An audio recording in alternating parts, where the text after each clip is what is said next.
আজকে আমাদের দুরবস্থা চোখে দেখতেছি, দুরবস্থা। আর হবে না কেন? আল্লাহর হুকুম তো মানে না। ওয়াজ তো ওয়াজ হয় না, হট্টগোল হয়। যদি মনোযোগ দিয়ে শুনতো আর পরিবেশটা যদি নিঝুম হইতো, তাহলে তো দুইটা পুরস্কারের ওয়াদা ছিল। প্রথম গুনাহ মাফ, ইরজিউ মাগফুরান লাকুম, যাও গুনাহ মাফ। দ্বিতীয় পুরস্কার তো ছিল গুনার জায়গা যেটা খালি হলো, নেকি করো আর না করো, আমাদের পক্ষ থেকে নেকি দিয়া ভরা দিব।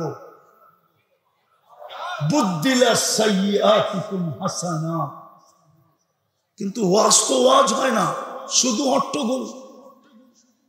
মনোযোগ দিয়ে তো শুনি না, আল্লাহর হুকুম তো এখন মানতেছি না। আল্লাহরও ধারদারি না, নবীরও ধারদারি না। তো আমাদের উপরে আপনি দেখেন, বলো হুজুরদের বিবেকের কাছে আমার বিচার, হুজুরদের বিবেকের কাছে আমার বিচার। হ্যাঁ, বিবেকের কাছে বিচার। পোশাকের শো হবে, পোশাকের শো, ঠিক না? কি পোশাকের শো বোঝেন? পোশাক কোম্পানির শো হবে, শো বনে বোঝেন না, মেলা হবে, মেলা। আমাদের যেরকম মেলা হয়, 2 দিন আগে সৌদিতে পোশাক কোম্পানিওয়ালাদের মেলা হয়েছে, আর ওই মালায় উলঙ্গ ডান্স হয়েছে, উলঙ্গ ডান্স। আপনি নাউজুবিল্লাহ পড়েন কেন? আমাদের দেশে হয় না? হয় না? আমাদের দেশে হয় না? বাইতুল মুকাররমের মসজিদের আজান বন্ধ হয় না? স্টেডিয়ামের ডান্স আর নাচের কারণে হয় না? হয় না? না হয় না? সব ভুলে যেতেছেন ইতিহাসের পাতা থেকে। আমাদের দেশও তো হয় না? হয় না? হ্যাঁ, হয় না? একটু আগেই পেপারে দেখলাম, মিডিয়ায় দেখলাম, 2 দিন আগে এদেরই প্রশংসা করতে করতে করতে করতে করতে আমি মিডিয়াওয়ালাদের পায়ে হাত রাখি। 2 দিন আগেই তো দেখলাম এই স্টারদের প্রশংসা করতে করতে করতে আপনারা তেল মারতে মারতে তেলের দাম বাড়ায় দিলেন। আজকে আবার পেপারে নষ্টা লেখলেন কি করে? যে এরা সব নষ্টা ছিল, এরা মন্ত্রীদের বিছনা গরম করত, এটা লেখেন কি করে? 2 দিন আগেই তো দেখলাম এদের প্রশংসা করতে করতে তেল মারতে মারতে তেলের দাম বাড়ায় দিলেন। এখন তো আপনারাই স্বৈরাচার বলতে বলতে গলা শুকায় বলতেছেন, এটা করেন কি করে?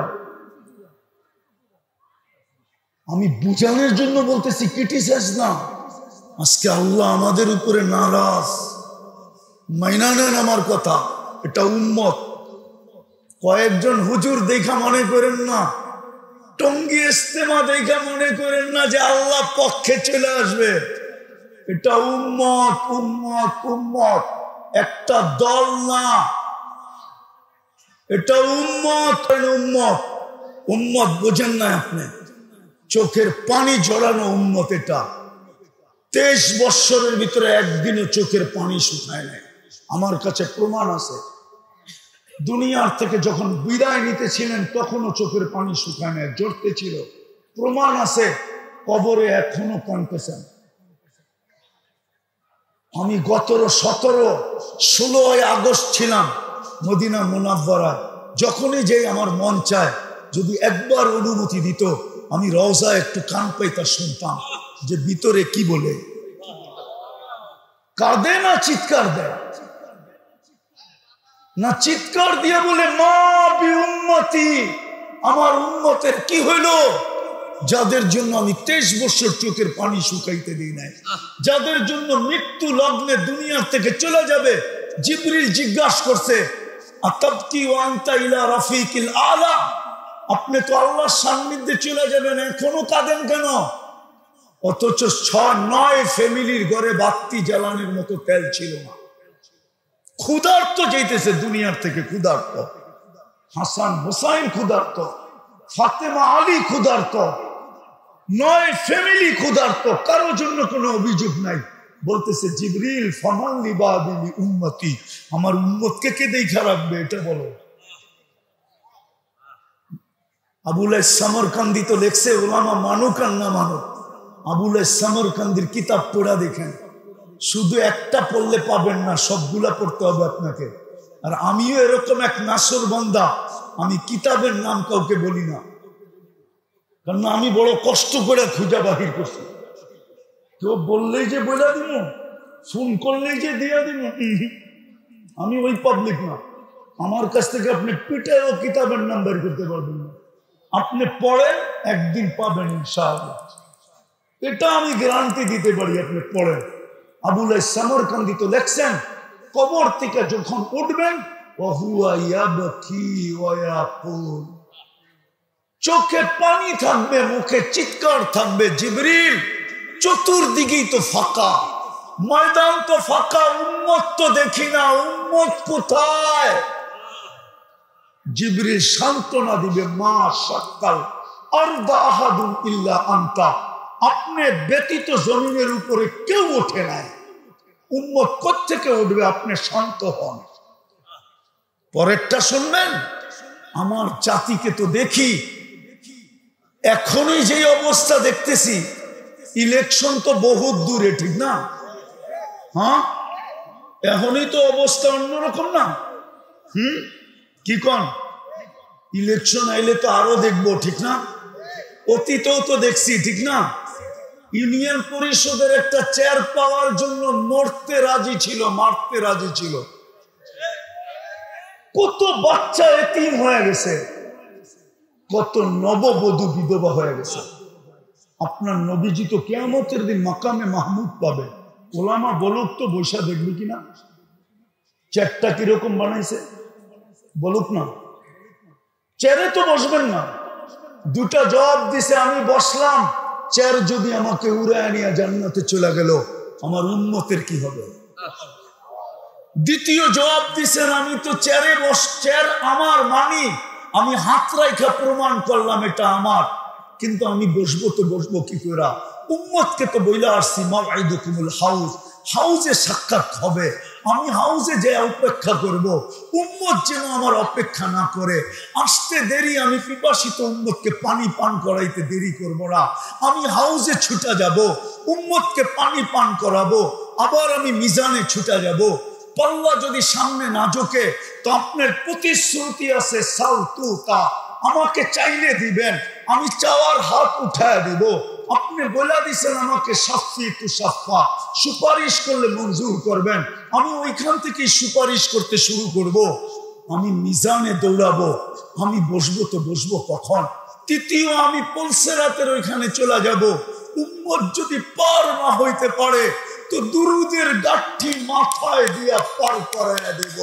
ইমাম কর্তুবী লেখছে, আমি লিখি নাই, ইমাম কর্তুবী রহমতুল্লাহ আলাইহি লেখছেন, কিতাব পড়া দেখেন, দুরুদের গাঠি দিয়ে উম্মত পার করাইয়া দিব।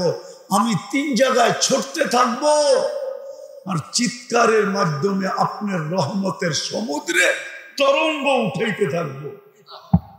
আমি তো চিৎকার দিব উম্মতি উম্মতি বইলা, আর আপনার রহমতের তরঙ্গে, রহমতের সমুদ্রে তরঙ্গ উঠতে থাকবে, আর আপনি বলতে থাকবেন সালতুতা শাফি তুশাফা, সালতুতা শাফি তুশাফা। বন্ধু চাইতে থাকেন, আমি দিতে থাকবো, বন্ধু সুপারিশ করতে থাকেন, আমি মঞ্জুর করতে থাকবো। এই ওয়াদা তো আপনার সাথে আমার। সাউফা ইউতিকা রাব্বুকা ফাতারদা। আজকে ওই উম্মত নবীর নামে 10 বার দুরূদ পড়তে চায় না। দুরবস্থা হবে না তো হবে না কেন? আসেন ফিরে আসি, আজকে সময় আসছে, নাইলে কিন্তু হাদিসের 2 জিনিস সত্যায়িত হবেই হবে। এই উম্মতকে আখেরাতে শাস্তি তেমন দিবেন না, যা দেওয়ার দুনিয়াতেই দিবেন। এটাও আল্লাহর রসুল থেকে আছে, কানজুল উম্মালে আছে, ইবনে মাজায় আছে, নেহায়া ফিল ফেতানে আছে, সমস্ত ফেতনার কিতাবে আছে। এই উম্মতকে শাস্তি বেশিরভাগ দুনিয়াতে দিবেন, কেননা বন্ধুকে লজ্জিত হইতে দিবেন না কিয়ামতের দিন। এটাই অঙ্গীকার, লা ইউখজিকা ফি উম্মতি, তো বলছে শাস্তি কিভাবে দিবে? বলছে অনর্থক হত্যা হবে, হত্যা। আজকে অনর্থক হত্যা হইতেছে ফিলিস্তিনে, কারণহীন হত্যা, কোনো কারণ নাই। যে মারছে ও জানে না। নাইলে বলেন, এক কাপ চায়ের জন্য গুলি, চায়ের দাম কত? যুবকরা আমারে বলুক না বিচির দাম কত? আপনারা বিচি বুঝবেন না, যারা বিচি বুঝার ওরা বুঝছে বিচি কারে কয়। মনে হয় বুঝেন নাই বিচি। আরে বুঝছে বুঝছে বুঝছে, যারা বুঝার ওরা বুঝে ফেলছে বিচির দাম কত, চায়ের দাম কত। এক কাপ চার জন্য গুলি, 500 টাকার জন্য মাকে হত্যা।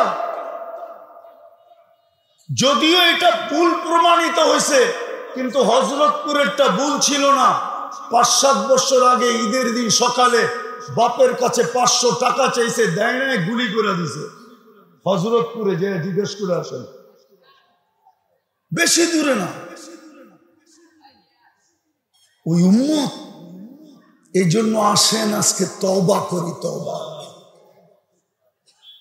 লিউযীকাহুম বাদাল্লাযী আমিলু লাআল্লাহুম ইয়ারজিউন। তওবা করি, করবেন? কে কে করবেন তওবা দেখি? তাইলে আল্লাহকে বইলা দেন। আল্লাহ কিন্তু এখন প্রথম আকাশে। বইলা দেন, আল্লাহ অতীত থেকে তওবা করলাম, অতীত থেকে তওবা করলাম, আপনি আমাদের তওবা কবুল করেন, আমাদের গুনাহ মাফ করে দেন। নামান একটা ক্ষেত্রে যদি আজকে উম্মত 100-এ এক বিষয়ে যদি 100-তে 100, একটা বিষয়, আর কিচ্ছু লাগবে না। দুনিয়ার চাক্কা ঘুরে দিতে কিচ্ছু লাগবে না। মুসলমান যদি একটা বিষয় 100-তে 100, শুধু 5 ওয়াক্ত নামাজ যদি মুসলমান আজকেও 100-তে 100 পড়ে, 100% মুসলমান নামাজ পড়ে, আর কিচ্ছু লাগবে না, কসম খোদা। নাইলে আপনি বলেন 5 বার কে ডাকে? আল্লাহ। 99 পদের মালিক আল্লাহ ডাকে ডেলি 90 বার মানুষ নামাজ পড়ে। বলেন এদেরকে সাহায্য করে তো করে কি করে? মালিকের ডাকেই যদি, আমি তো কালকেও বলছি, আজকেও বলছি, আপনাদের গাজীপুর ফ্যাক্টরির এলাকা না? কি ঠিক তো? এটাকে রাজধানী বলা চলে, ঠিক না? ফ্যাক্টরির রাজধানী কোনটা? আচ্ছা, গাজীপুরের একটা ফ্যাক্টরিতে দেখান কোন প্রতিবন্ধীকে মালিক চাকরিতে রাখছে, যার 2টা হাত নাই, যার 2টা পাও নাই, দেখাইতে পারবেন? হ্যাঁ, আমি ওলামাদের কাছে ফতোয়া জিজ্ঞাসা করি, কোন প্রতিবন্ধীকে যদি মালিক রাখতো চাকরিতে, বলতো তুই বসে বসে খালি গেটটা দেখতে থাকবি, কে আসে আর কে যায়, এটুকুই তোর কাজ। আর যদি বেতনটা নিজের জাকাতের ভিতর থেকেও দিতেন, জাকাত আদায় হতো না? হতো না? হইতো? হইতো না? হইতো না? জাকাত আদায় হয়ে যেত। কিন্তু আজ পর্যন্ত তো কোনো প্রতিবন্ধীকে কোনো মালিক চাকরিতে রাখলো না। প্রতিবন্ধীরা তো ভিক্ষাই করে খায়। 5000-6000 কর্মচারী যদি রাখতে পারে, তাহলে ও কি 5 জন প্রতিবন্ধী রাখতে পারতো না? 2 জন পারতো না? 3 জন পারতো না? 1 জনও কি পারতো না? কেন রাখে না প্রতিবন্ধী দেখা, ঠিক না? হ্যাঁ, আর আপনি ডেলি আল্লাহ 5 বার ডাকে আর মসজিদে আসেন না, আপনাকে করবে সাহায্য? এটা বিবেক বলে তো বলে কি করে? এই জন্য শেষ কথা, আসেন তওবা করলেন, আজকের থেকে অঙ্গীকার করেন খোদার ওয়াস্তে, এর চেয়ে বড় নিমক হারামি কিছু নাই, এর চেয়ে বড় হতবাগা হওয়ার কারণ আর কিছু নাই, এর চেয়ে বড় কপাল পোড়া আর কেউ নাই, এর চেয়ে বড় অকৃতজ্ঞ কেউ নাই, এর চেয়ে বড় নিকৃষ্ট কেউ নাই।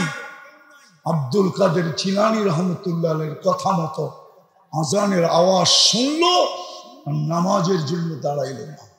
নামাজ পড়ল না। আজকে এই একটা বিষয়ের কারণে মনে হয় আজকে মুসলমানের এই দুরবস্থা। বিদায় আজকের থেকে অঙ্গীকার করি নামাজ কোনোদিন ছাড়ব না, ইনশাআল্লাহ। পাক্কা ওয়াদা?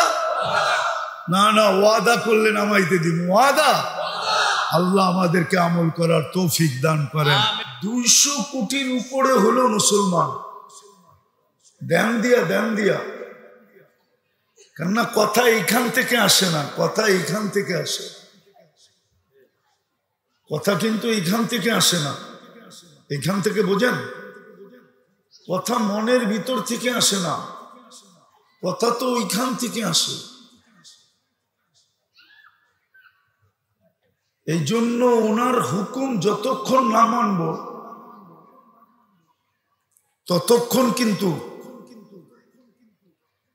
মাগরিবের পরেরটা এরকম দেখছি, এশারের পরেরটা এরকমই দেখতেছি। আর আমার স্বভাব নাই হট্টগোলে কথা বলা, কেননা আমি আশা রাখি ওইখান থেকে যা আসবে এটাই শোনাবো, এইখান থেকে না। তো যেটা বুঝাইতেছিলাম যে মুসলমানের এই দুরবস্থা কেন, 200 কোটির উপরে দুনিয়াতে মুসলমান, ভালো মতে, কিন্তু দুনিয়ার 70% সম্পদ মুসলমানের কাছে। আপনি একটা নোট করেন আর বাড়িতে যাইয়া নেটের মাধ্যমে সত্যায়িত করেন, দুনিয়ার 70% ধন সম্পদ মুসলমানের কাছে। বলেন তো বিদেশি সুইস ব্যাংক কার্ডের টাকা দিয়া ভরা, বলেন। আমরা দেখতেছি না পেপার পত্রিকায় 1200, 1400, 1000 কোটি কোথায় গেছে? কি আপনাকে বাড়িতে? আমাদের বাংলাদেশ ব্যাংকে? কোথায়? সব সুইস ব্যাংকে চলে গেছে, বিদেশের ব্যাংকে, ঠিক না? সত্য তো? 70% সম্পদ মুসলমানের কাছে। এই গাজীপুরে ব্যবহৃত কাপড় প্রত্যেকের বাড়িতে আলমারিতে যতগুলো আছে, আমি চ্যালেঞ্জ দিয়া বলবো ইউরোপের কোন দেশেও ব্যবহৃত কাপড় এতগুলা আলমারিতে নাই, শুধু গাজীপুরে যতগুলো আছে। মনে হয় বিশ্বাস করেন না, ঠিক না? এই গাজীপুরের প্রত্যেকের বাড়িতে ব্যবহৃত কাপড় আলমারিতে যতগুলো আছে, ইউরোপের একটা দেশে এতগুলা ব্যবহৃত কাপড় কারো আলমারিতে নাই, পুরা দেশের ভিতরে নাই। ওনার মনে হয় বিশ্বাস হয় না। যদি ব্যবহৃত কাপড় আলমারিতে থাকতো তাইলে প্রত্যেক গলির মাথায়, প্রত্যেক রাস্তার, 4 রাস্তার মোড়ে একটু পর পর পুরান কাপড় রাখার বক্স কেন থাকতো? জিজ্ঞাসা করেন ইউরোপে যারা গেছে, আমেরিকাতে যারা গেছে, কানাডায় যারা গেছে, অস্ট্রেলিয়ায় যারা গেছে, জাপানে যারা গেছে, জিজ্ঞাসা করেন। নাইলে আপনি নেটে সার্চ দেন, রাস্তার একটু পর পরে পুরান কাপড় রাখার বক্স রাখা আছে, বক্স।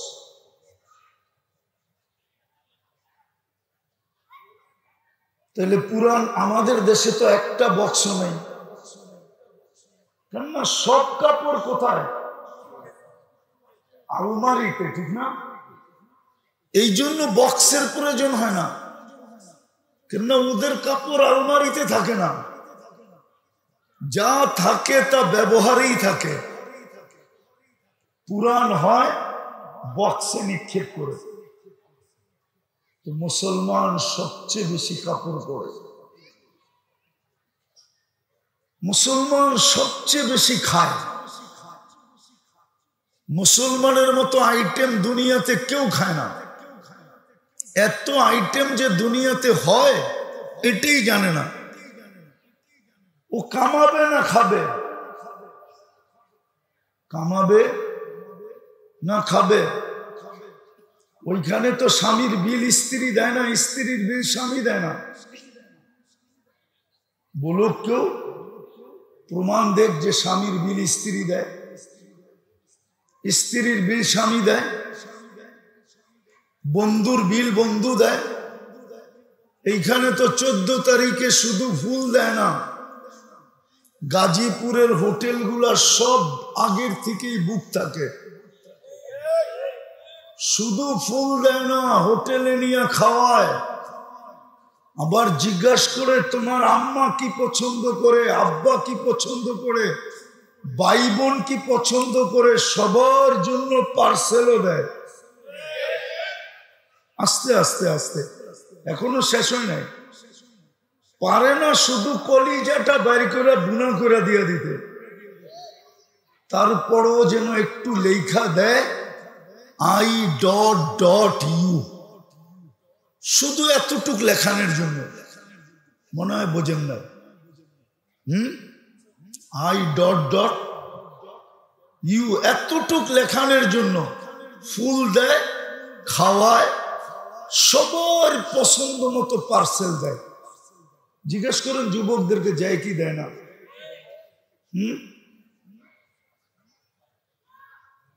ওই দেশে তো কেউ কারো বিলি দেয় না, যার যারটা শেষে দেয়। এত সহজ না তো। মুসলমান খায় বেশি, আইটেম বেশি, তারপরেই দুরবস্থা কেন? আপনি যদি বলবেন দুরবস্থার প্রমাণ, আমি একটা প্রমাণ দিই।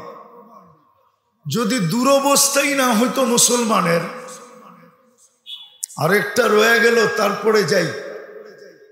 দুনিয়ার সবচেয়ে বড় টাকা কাদের কাছে? আরে বলেন না, কার কাছে? বলুক না, দুনিয়ার সবচেয়ে বড় টাকা কার কাছে? না, মনে হয় উনি জানে না। সবচেয়ে বড় টাকা মুসলমানদের কাছে। কুয়েতের 1 টাকা দিলে $5 পাওয়া যায়, $5। আমি নাইরা চেরা বলতেছি, নাইরা চেরা। সবচেয়ে বড় টাকা 4 মুসলমান দেশে: কুয়েত, বাহরাইন, ওমান, ব্রুনাই। আছে কেউ প্রবাসী এখানে? জিজ্ঞেস করেন তো, ওমানে চাকরি করলে কয় টাকা পায়? 200-250 টাকা বেতন পায়। 250 টাকা বাংলাদেশে নিয়ে আসলে 70,000 টাকা হয়। কত কত? কয় ডলার? 70,000-এ? আরে বলেন না, 70,000-এ $250। হ্যাঁ, চুলের স্টাইল তো ওদের মতো, এই জন্যই এরকম বলে। কেননা চুল তো কাটে নেটে দেখা, চুল কাটে কিসে দেখা? তো যেটা বুঝাইতে চাইতেছিলাম, সবচেয়ে বড় টাকা মুসলমানের কাছে। তারপরে এই দুর্দশা কেন? গত অক্টোবর থেকে আজকের অক্টোবর, নভেম্বর, দুইটা জাতিসংঘের সারা দুনিয়ার প্রধান রাষ্ট্রপ্রধানদেরকে নিয়ে দুইটা সম্মেলন হলো। তার ভিতরে 60টা মুসলমান দেশও ছিল, 60টা মুসলমান দেশ। তার ভিতরে দুনিয়ার সবচেয়ে বড় টাকাওয়ালা 4টা দেশও ছিল। 200 কোটি মুসলমান হওয়া সত্ত্বেও সবচেয়ে বেশি খায়, সবচেয়ে বেশি পড়ে, সবচেয়ে বেশি ব্র্যান্ড ব্যবহার করে। দুনিয়াতে মুসলমানের চেয়ে দামি কাপড় চোপড় কেউ পরে না। আমার সুশীল সমাজ আমাকে বুঝাইলে হবে না। আছে আমাদের দেশের কিছু লোক আছে, কিছু মিডিয়া আছে, কিছু শিক্ষিত লোক আছে, ওরা বলে ওরা দামিটা পড়ে। আপনি আমাকে বুঝাইলে হবে না, আপনি ওদেরকে বুঝান যারা সারাদিন মিডিয়ার পিছে থাকে। আমি মিডিয়ায় বিশ্বাসী তেমন না, আমি তো চোখে দেখি। আপনার মিডিয়ায় কি বিশ্বাস করব? আমি তো আপনাদের স্বাধীনতা দেখি না। আমি জুলাইয়ের 18 তারিখে গেছি লন্ডন, ইংল্যান্ডে আমার প্রোগ্রাম ছিল। আমি 5 তারিখ সকালবেলা শেষ রাত্রে আমার ফ্লাইট ছিল কানাডা। আমি আগস্টের 18 তারিখে সকালে আসছি বাংলাদেশে। আমি যখন কানাডায় নামি তো যারা রিসিপশনে আসছিলেন ওদের একটু খুশির মাত্রাটা একটু আমি বেশি দেখতেছিলাম। তো আমি জিজ্ঞাসা করতেছিলাম, তোমরা এত খুশি কেন? তো বলতেছিল, মুফতি সাহেব আপনি তো আকাশে ছিলেন, বাংলাদেশ স্বাধীন হয়ে গেছে এই জন্য খুশি আমাদের বেশি। আমি তো দেখি নাই। আগস্টের 18 তারিখে আমি বাংলাদেশে সকালে নামছি, 2-3 দিন ছিলাম, তারপরে চলে গেছি। আমি সেপ্টেম্বরের 22 তারিখে দেশে আসছি। আমাকে মিডিয়া দিয়ে বুঝাইতে চেষ্টা করেন, দুনিয়ার সবচেয়ে ব্র্যান্ডের কাপড় ব্যবহার করে মুসলমান। নেটে সার্চ দিয়ে আপনি আমাকে দেখান কোন দেশের জুতা আছে 22 লাখ টাকা দামের জুতা পরে, কিন্তু বাংলাদেশের মিডিয়া সার্চ দিলে পাবেন বাংলাদেশের একজন মুসলমান আছে যে 22 লক্ষ টাকার জুতা পরে। ওটা কি পরে না মাথায় দেয়? কি করে? তো দুনিয়ার সবচেয়ে বেশি ব্র্যান্ড ব্যবহার করে মুসলমান। ও যুবক বলো না, ম্যাকডোনা কারা বেশি খায়, কেএফসি কারা বেশি খায়, রাডু কারা বেশি ব্যবহার করে, রুলেক্স কারা ব্যবহার করে, দামি দামি গাড়ি কারা ব্যবহার করে? সব মুসলমান। তারপরেও তো 2টা সেমিনার গেল বাৎসরিক। ইসরায়েলের বিরুদ্ধে ছোট একটা প্রতিবাদ, ছোট একটা নিন্দা প্রস্তাব পাশ করতে পারে না। কারণ কি? এটাই তো বুঝাইতে চেয়েছিলাম। এত দুরবস্থা কেন? এত দুরবস্থা কেন? এত দুরবস্থা যে 60টা মুসলিম দেশ, 200 কোটির উপরে জনসংখ্যা, যাদের টাকা দিয়া সব ব্যাংক চলে। আমি চিনি ইংল্যান্ডে আমি চিনি একটা ড্রাই ক্লিনার আছে, শুধু কাপড় ওয়াশ করে এক ফ্যামিলি। ওইখানে রানী এলিজাবেথের কাপড় ওয়াশ করার অনুমতি নেই, শুধু এক ফ্যামিলির কাপড় ওয়াশ করে। ইংল্যান্ডে ডেলি সকালে ফ্লাইটে কাপড় যায়, বিকালের ফ্লাইটে ওয়াশ হয়ে চলে আসে। হুজুর গমনের বিশ্বাস হয় না, নেটে সার্চ দেন, এখন পাবেন। চিনি আমি ওইটা। ইটালিতে চিনি আমি এক ফ্যামিলির জুতা তৈরি হয়, আর কারো জুতা ওইখানে এলাও নেই। ওটা মুসলিম ফ্যামিলি। তারপরেই দুর্দশা কেন? কেন দুর্দশা এরকম? আমার সমাজের তো 90% মানুষ পশ্চিমাদের চালচলনে অভ্যস্ত। 90% মানুষ আমাদের সমাজের, আমার জাতি, যাদের বিয়ে বলেন, শাদী বলেন, 14 তারিখ বলেন, 31st নাইট বলেন, সবকিছু, সাজ বলেন, গুজ বলেন, সবকিছুই তো পশ্চিমাদের আদলে, পশ্চিমাদের মতো। তারপরে ওরা আমাদের সাথে এত বিদ্বেষ রাখে কেন বলেন? আমাকে যুক্তি দিয়ে বুঝান। আমি যুক্তিতে বিশ্বাসী, চিল্লা চিল্লিতে বিশ্বাসী না। ওই মমিন সিংয়ের কথা, মেয়েরা অ্যালবাম কাইটা অ্যালবাম ফাইলা অ্যালবাম, এটাতে আমি বিশ্বাসী না। আমাকে যুক্তি দিয়ে বুঝান। এই যুবকরা তো চুল কাটে নেটে দেখা, জিজ্ঞাসা করেন। 50 টাকার চুল কাটে এরা 700-800। স্কিন প্রথমে নেটে দেখে, তারপরে চয়েস করে, তারপরে স্ক্রিনশট দেয়, তারপরে সেলুনে নিয়ে যায়। যখন দেখায় তো সেলুনওয়ালা ডাইরেক্ট বলে না, ওরও তো ব্যবসায়িক একটা নীতি আছে। ও প্রথমে পানি খায়, তারপরে ডোক গলে, তারপরে বলে 700 টাকা। আর ও কি বলে, টাকার কোনো প্রশ্ন না, এই ডিজাইনের চুল চাই। বলুন, এইখানে আছে চাঁদ রাত্রে, ঈদের রাত্রে 4 ঘন্টা সিরিয়ালে বসা থেকে চুল কাটায় 1000 টাকা দিয়া। জিজ্ঞাসা করে, কিন্তু ও যখন ইউরোপ যাইতে চায় তো 30 লাখ টাকা কেন চায়? ওর চুলের স্টাইল দিকে তো ভিসা দিয়ে দেওয়ার উচিত ছিল, ঠিক না? কি কম যুক্তি তো এটাই বলে, ঠিক না? কিন্তু 30 লাখ চায় কেন? আমার দেশের যুবক সমুদ্রে কবর হয় কেন? আমি তো একজন চিনি না। চলেন, মনে উঠলো একটু শোনায়া দিই। 2019 আমি লস এঞ্জেলিসে বসা ছিলাম, সকালের নাস্তাতে দস্তরখানে। তো দুটা ছেলে পাশে বসছে, চুলগুলা বিলকুল এলোমেলো, গায়ের কাপড়টা ময়লা, চেহারাগুলা মলিন। আমি জিজ্ঞেস করলাম, বাবা এটা তো আমেরিকা, হলিউডের জায়গা। হলিউড, লস এঞ্জেলিস কিন্তু হলিউডের জায়গা। ছিলেন হলিউড? না, হুজুররা করতে চিনব। হলিউডের জায়গা, তোর পোশাক আশাক চেহারা এমন কেন? তো বলতেছে, হুজুর বিকাল বেলা জেলের থেকে বাহির হয়ে আসছে, আমাদের আপনজন বলতে কেউ নাই এখানে, খুঁজতে খুঁজতে তাবলিগের মার্কাজে চলে আসছে। আমি বললাম, জেলে গেলে কেন?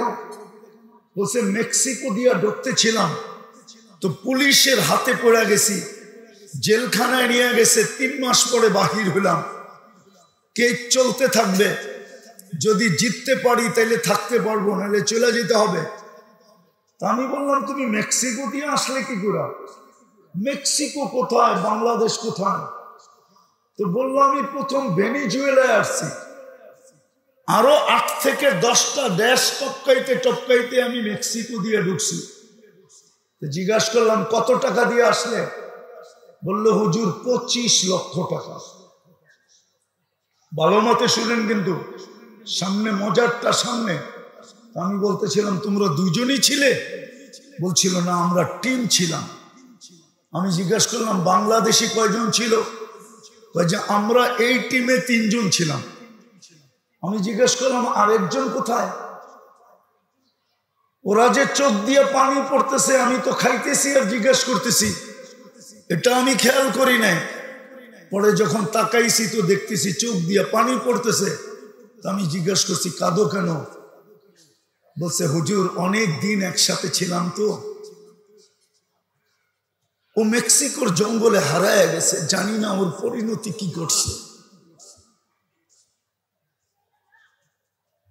আজকে চুল ওদের স্টাইলে কাটে, কাপড় চোপড় ওদের স্টাইলে পরে, 14 তারিখ ওদের থেকে রমরমা অবস্থায় উদযাপন করে।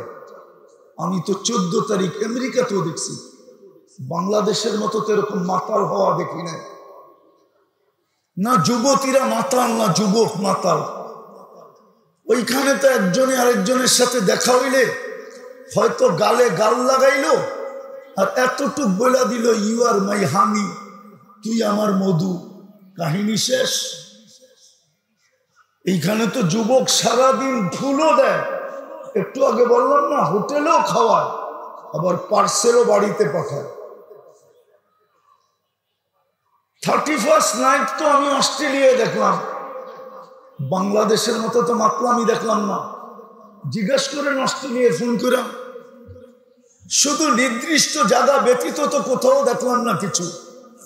আর বাংলাদেশের তো ঢাকা শহরের প্রত্যেকটা ছাদের উপরে বলেন 31st নাইটে যে আতশবাজি হইতেছিল আমাদের দেশে, জানি না এইবার কতটুকু হবে।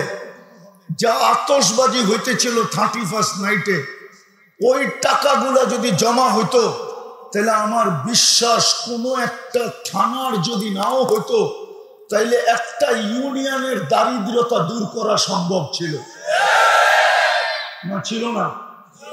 বলো সত্য কিনা? হ্যাঁ, এরকম মাতলামি তো আমি অস্ট্রেলিয়া দেখলাম না। তারপরও তোমাদেরকে কেন সমুদ্রের ভিতরে জান দিতে হয়? 30, 40, 50 লাখ টাকা দিয়ে যেতে হয়। তোমাদের চেহারা দেখা ভিসা কেন দেয় না? এটা বুঝে গেল যে দুরবস্থা কেন, এটাই বুঝাইতে চাইতেছি। কেন দুরবস্থা? দুরবস্থার কারণ শুধু দুটা। একটু আগেই আমি দেখতেছিলাম, আল্লাহর রসুলের নাম নিছি, সামনের 2-1 জন ছাড়া কেউ দুরূদ পড়ে নাই। আর এইখানেও কেউ নাই। কাল বাদে পরশু শুক্রবার, ঠিক না? গত শুক্রবারও চলে গেছে। ওলামাদের পায়ে হাত রাখি আমি, কেউ নাই এখানে, আলেম ওলামা সহ কেউ নাই যে শুক্রবারে 1000 বার দুরূদ পড়ছে।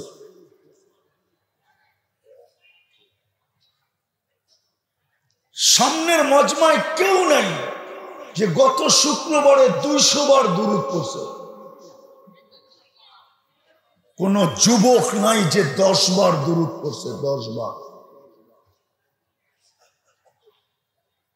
সামনে কেউ নাই যে ডেলি 200 বার আল্লাহ বলে, 200 বার আল্লাহ।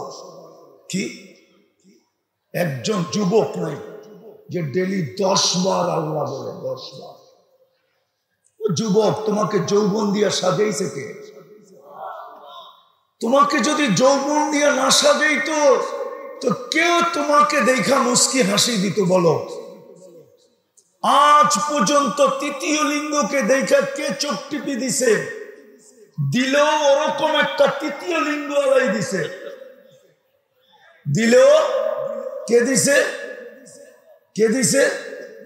ওরকম একটা তৃতীয় লিঙ্গ আলা দিছে। কেননা ও জানে তৃতীয় লিঙ্গ না হইল ওরকম একটা ব্যক্তি দিছে যে আসল জায়গায় যায় ফেল হবে, ও দিছে।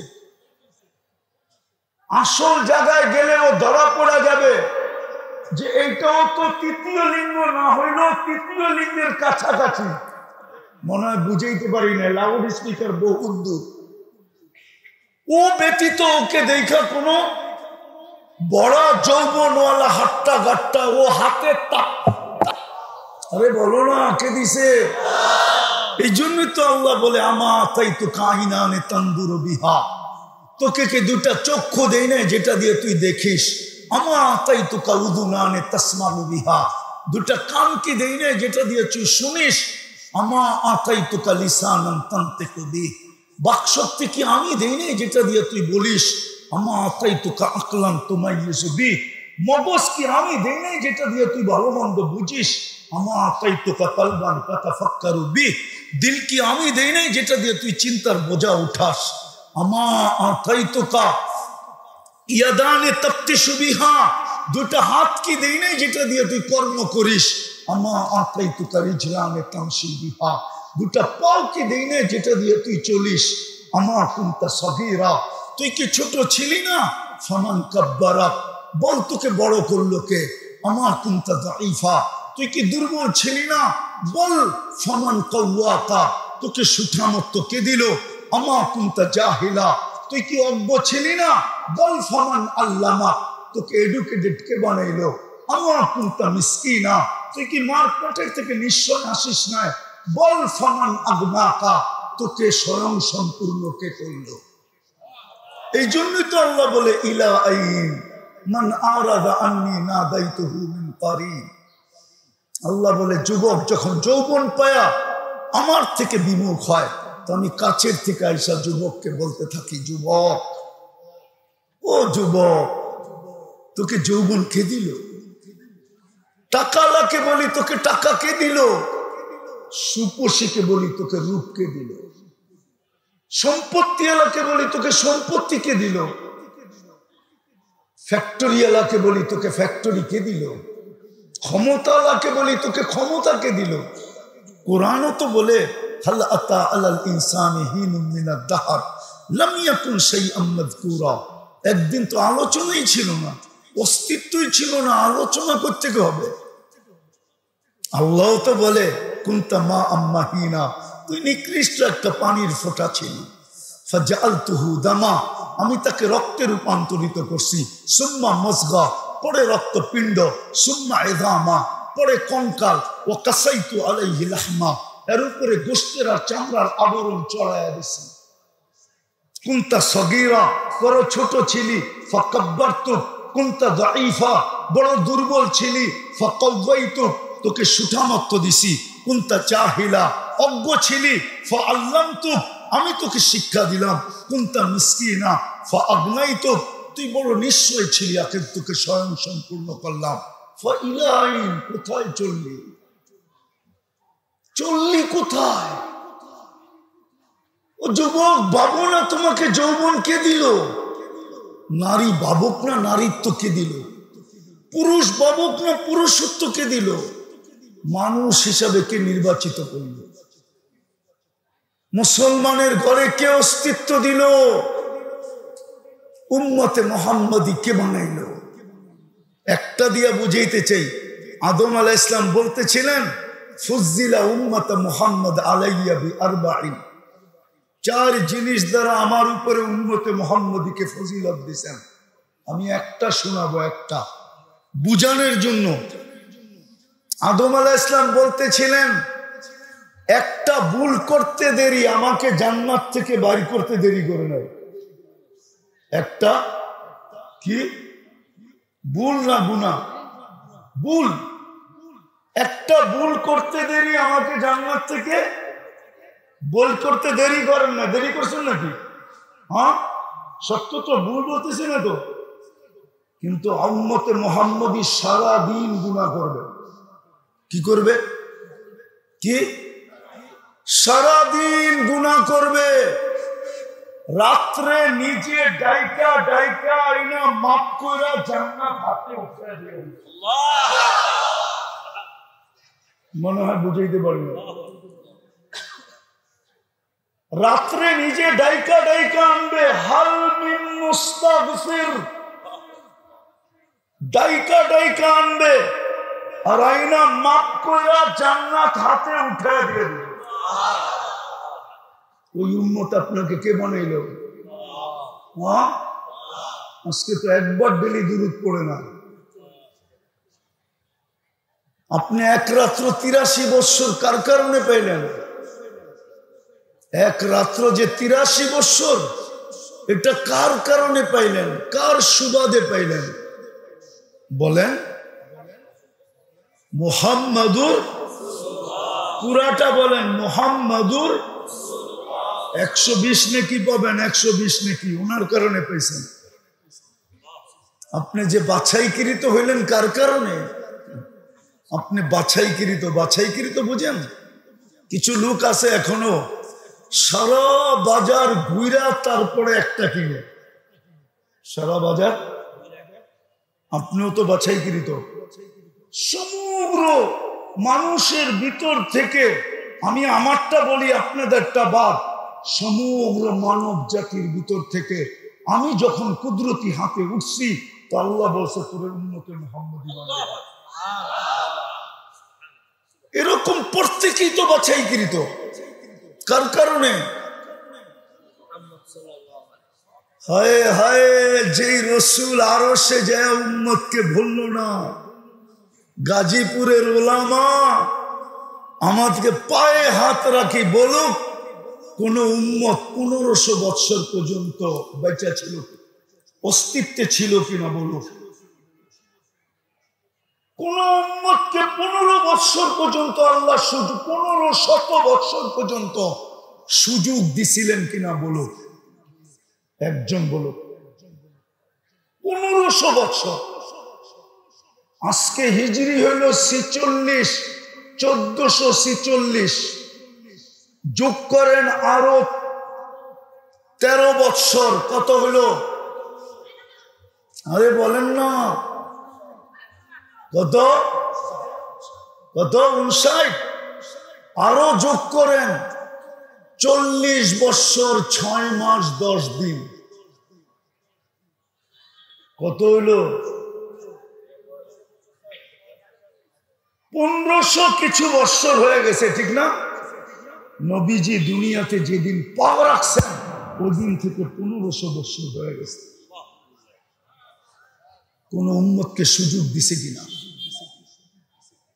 কোন উম্মতকে? আজ তো সুযোগই দিয়ে যাইতেছে, কিচ্ছু বলে না, শুধু চুপচাপ তাকায় তাকায় দেখে। নাযিরুন কাইফা তা'মালুন, শুধু তাকায় তাকায় দেখতেছেন আর বলতেছেন ফান্তাযিরু ইন্নী মাকুম মিনাল মুনতাযিরিন, অপেক্ষা করো, আমিও অপেক্ষা করতেছি। সীমা রেখায় পা দিতে দেরি, ছুমাইরা উঠায় নিতে দেরি করব, তোমাকে উঠায় নিয়ে যাব, তারপরে প্রশ্ন উত্তর হবে, কিন্তু সমূলে ধ্বংস করব না। কেননা বন্ধুর সাথে আমার অঙ্গীকার, বন্ধুর উম্মতকে আমি সমূলে ধ্বংস করব না, বন্ধুর সাথে অঙ্গীকার। আর এটাও বলছি, বন্ধুর মধ্যখানে থাকবে, আমি কি করে ধ্বংস করব? একমাত্র আমাদের নবীজি কোন মতানৈক্য ছাড়া মদিনা মুনাব্বারায় শুয়ে আছেন, কোন মতানৈক্য। এবং হায়াতুন নবী, কবরে জীবিত, সব নবীরই জীবিত, কিন্তু আমাদের নবীজির হায়াতুন নবী অন্যরকম। সামনে দাঁড়াইলে দেখে, সালাম দিলেন উত্তর না, আবার জবাবও দেন। ওই রসুল আমাদের মাঝে আছে, কিন্তু উম্মত দুরূদ পড়ে না ডেলি 10 বার। রাগ হয়ে যাবেন, বলবো আপনারা করবেন খতমে নবুয়তের তাহাফুজ এই চেহারা দিয়া, পায়ে হাত রাখি, রাগ হয়ে যান না, রাগ হয়ে যান না। আপনাকে আমি প্রমাণ দিতেছি, প্রমাণ। আজ থেকে অনেক দিন আগে, 2000 দশকে হবে, আমি 3 জেলার কাদিয়ানির সভাপতিকে নিয়ে আসছিলাম 3 চিল্লার জন্য। জাগার নাম বলবো না, ওরও নাম বলবো না, কাকরাইলে গেলে সত্যায়িত করতে পারবেন। 3 জেলার কাদিয়ানির সভাপতিকে, আমিরকে আমি 3 চিল্লার জন্য উঠে নিয়ে আসছিলাম।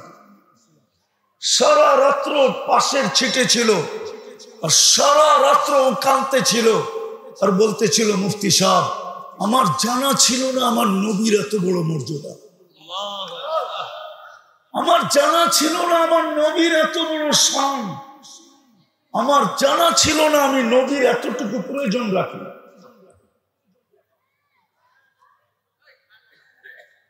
জানা ছিল না। সে 3 চিল্লা লাগায় গেছে। তার নামে একটা গ্রাম আছে, গ্রাম তার নামে, পুরা গ্রামে 250 ফ্যামিলি, সব আবার ফিরত আছে। অ্যাড্রেস দিলে যে জানতে পারবেন।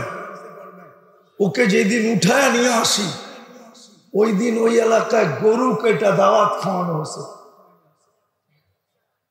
প্রশাসনের লোকগুলো এখন আছে কিনা জানি না আমি, ওনারা ওই জায়গা থেকে বাস পর্যন্ত আমাকে, আমাদের যত বাহিনীর লোক ছিল সবাই আমাকে আগায়া দিয়ে গেছে।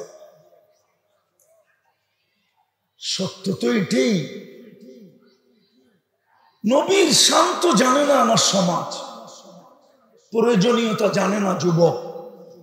যদি ওরা নবীর প্রয়োজনীয়তা জানতো, আমার বিশ্বাস ওরা কোনোদিন 50 টাকার চুল 400 টাকা, 500, 600, 1000 টাকা দিয়ে কাটতো না, বরং নবীর আদর্শে চুল কাটতো।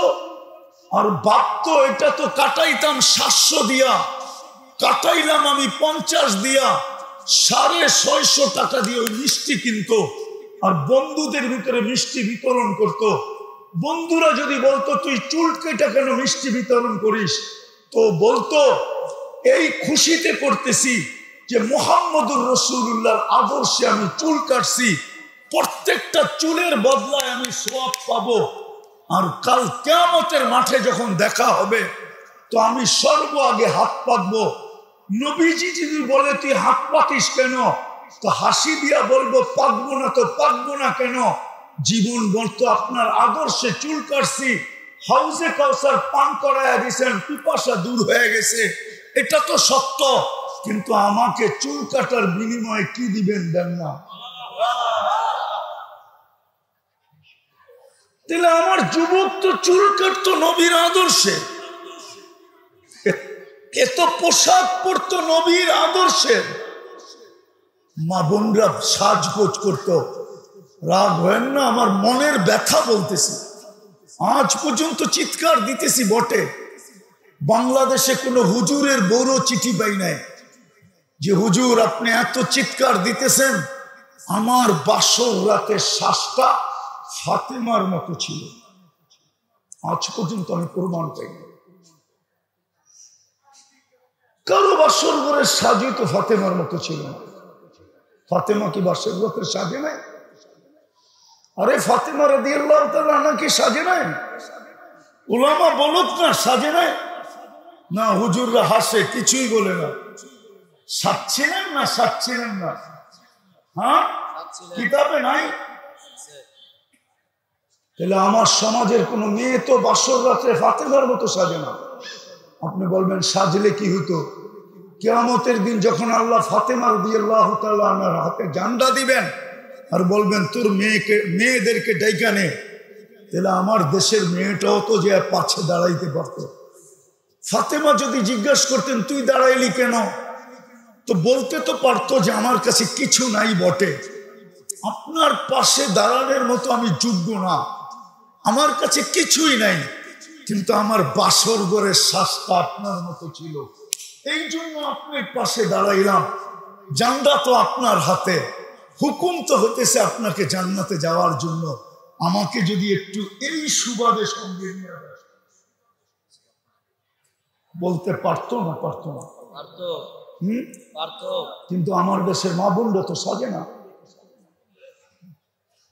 যেই নবীর কারণে হাজারো জিনিস পাইলাম, পাইতেছি, পাইতে থাকবো, যিনি আমাদেরকে আরো সেজে বলেন নাই আপনি দুরূদ শরীফ পড়েন, আরে আত্তাহিয়াত পড়েন, ওয়ালা ইবাদিল্লাহিস সালিহিন, এটা কি আল্লাহ বলছিল না ফেরেশতা বলছিল না কে বলছিল? কে বলছিল? নবীজি বলছিল। আল্লাহ তো সালাম দিছেন বন্ধুকে, বন্ধু তো চিৎকার দিয়ে উঠছে আমাকে সালাম দিলেন বটে, আমি নিলাম বটে, কিন্তু আমার উম্মতকে কি দিলেন? আল্লাহ তো ভাবছিল যেখানে আইসা বসছে ক্বাবা কাউসাইনি আও আদনা সুম্মা দানা ফাতাদাল্লা ফাআওহা ইলা আবদিহি মা আওহা, যেখানে আইসা বসছে এখানে সব ভুলা যাবে, আর কিছু মনে থাকবে না। বন্ধু তো দেখি সব বলছে, কিন্তু উম্মত তো বলে নাই। আপনাকে তো বলে নাই, আপনি তো শুক্রবারে 10 বার দুরূদ পড়েন না, 100 বার পড়েন না, 200 বার পড়েন না। আমি তোলাবাদের পায়ে হাত দিয়ে বলি, ওরা বড় করে 500 বার দুরূদ পড়ে কিনা? অথচ হাদিস তো বলে শুক্রবারে আমার উপরে বেশি দুরূদ পড়ো।